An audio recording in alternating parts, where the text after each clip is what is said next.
വിനീത് ശ്രീനിവാസൻ വീണ്ടും ട്രാക്ക് മാറ്റിയെടുത്തിരിക്കുന്ന സിനിമയാണ് കരം.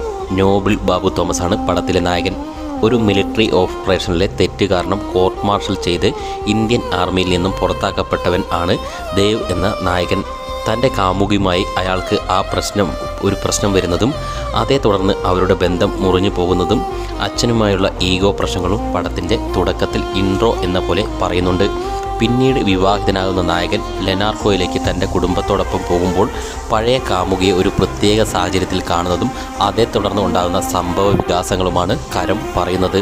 മൊത്തത്തിൽ ഒരു ചെറിയ കഥയാണ്. 2 മണിക്കൂറിന് അടുത്തേ ദൈർഘ്യമുള്ളൂ എന്നിരിക്കലും പലയിടത്തും സ്ലോ ആയി തോന്നി. ഒരു ആക്ഷൻ ത്രില്ലർ മൂഡിലാണ് സിനിമ ഒരുക്കിയിരിക്കുന്നത്. മ്യൂസിക്കിലും രംഗങ്ങളിലും ഒരു തിര ടച്ച് വന്നു. ഒരു ശരാശരി രേഖയിൽ എന്ന് പറയാം. ഓക്കെ മൂവി എന്ന നിലയിൽ 2 മണിക്കൂർ കണ്ടിരിക്കാം. ഇവാൻ ആശാനാണ് ചിത്രത്തിലെ ക്രൂരനായ വില്ലൻ.